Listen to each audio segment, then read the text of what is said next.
Hi everyone, just want to make a quick video of the new rental property analyzer that I launched. This is usually useful for properties which are 1 to 4 units, mainly residential properties. There are two ways people usually buy residential properties. One is conventional loan, where you just go to the bank and say, hey, give me a loan for the property, and you pay 25% down usually.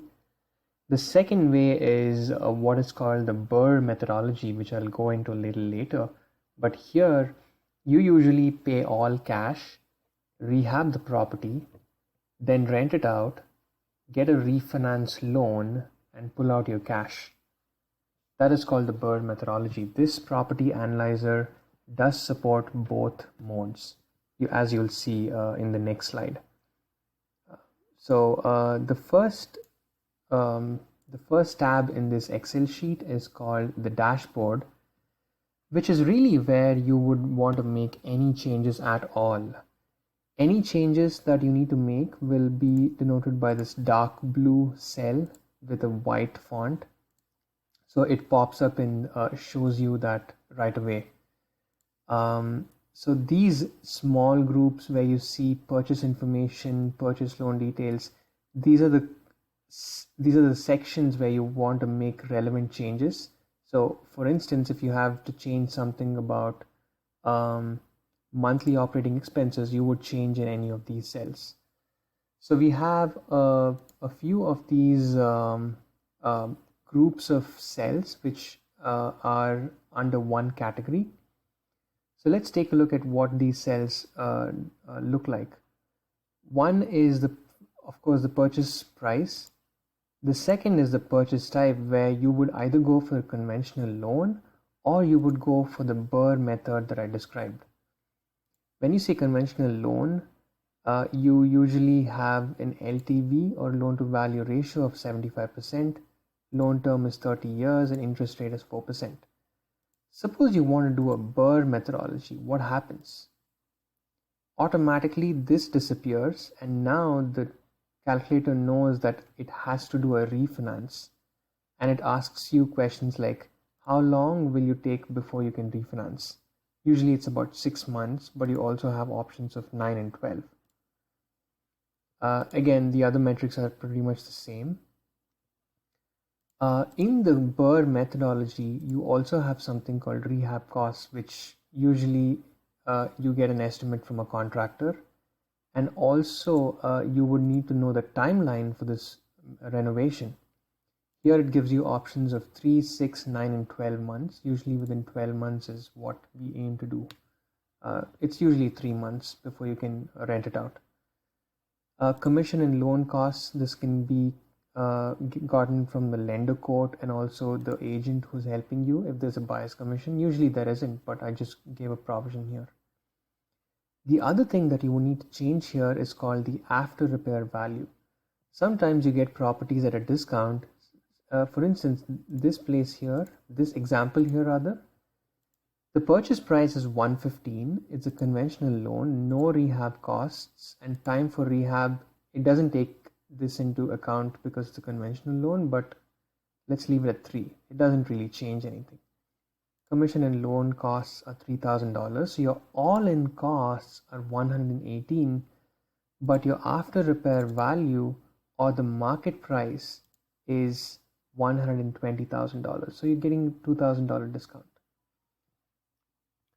Since we have clarified most of the things here regarding purchase information and loan, whether it's a conventional loan or a refi, let's move on to the operating income part. Here it asks you how many units you have, what the average unit rent is, and it also checks if you have other income like laundry, vending machines, parking, pet rent, etc. So it calculates the total gross monthly operating income.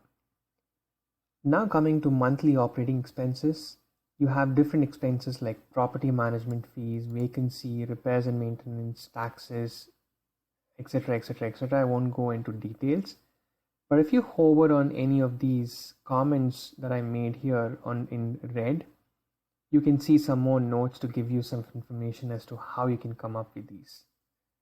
similarly here, and so on. Now it calculates the monthly operating expenses. Usually you want to see it close to 50%. The deal analyzer is smart in the sense if you miss anything and make it zero, it quickly says expenses too low. So you can quickly go and change this to make it close to 50%. Usually that's a ballpark. Not every property or every geography might have 50% expenses. There is nothing to change. It just subtracts your expenses from your operating income and gives you an annual net operating income. So this is your net operating income for a complete year. The last set of assumptions that you will have to see and make sure to have it fixed right is something called future assumptions. Income growth, you can expect income to grow about 2% a year. If you want to be aggressive, you can change this, but I'd like to stick to 2. Expense growth per year about 2.5%. Hold time, you can make this anywhere between 5 and 10 years. I'll probably add a filter for this before releasing it out, but 5 and 10 years is what is supported. 1 to 10 years is what is supported. Appreciation per year, maybe 2%. Sale expense, it's good to estimate some cleanup costs before you sell. Sale costs are usually 6% to the agent, and cleanup costs of 4% is what I've estimated. Although there's nothing to change in the return metrics, I'd like to quickly point out some return metrics which you can take a look at. This calculates the total investment that you have made. Depending on whether you do a conventional loan or a BRRRR methodology, this can change. See, it changed because of a BRRRR. Now the total return is cash flow plus profit. Cash flow meaning you get a cash flow every month because you have a delta between income and expenses. So that is cash flow plus profit.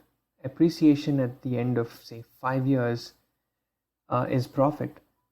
Profit plus cash flow is what is denoted here.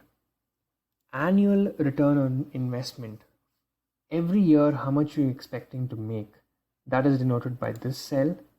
Equity multiple is something which is used in the financial industry. This is telling you that for every dollar, you make 51 cents of total capital. Meaning, if you put $100 into this property, if this number were $100, this number would be $51. So this is giving you how many dollars you make effectively at the end of 5 years. Again, this breaks it down into cash flow and appreciation as well. Cash flow, you see here the average cash on cash is 5.7%, and the average cash flow per month. This is income minus expenses minus the mortgage is $152 a month. Appreciation, the profit you're receiving, is usually denoted here, and if you sum these two, this and this, you get 16,237, which is nothing but this cell. I did spend quite a bit of time explaining what cells to change. Again, the cells to change are in dark blue, even here. So everything else nothing else apart from the dark blue has to be changed. I want to spend a little time into checking the year by year analysis. Again, there's nothing here for you to change. It's just showing you how different years work. If you want to dig deep and explain or understand how things work, you can change things here. But I would warn you against making any changes in this, because this is where the formulas feed back into your return metrics. You can always download a copy that I send, which will have the golden version if you change anything and you're not sure how it changed. The last section is mortgage amortization, just showing you every month how much payment is made, interest versus principal, and what your balance loan amount is at the end of each month. Hopefully this provides a little bit of insight into how to use this. Feel free to reach me at using these details. My phone number and email are here. If you have any questions or need some clarification, or if you find a bug, please contact me. I'd be happy to chat with you and figure out a solution for that. Thank you so much for taking a look at the rental property analyzer. I'll see you again next time.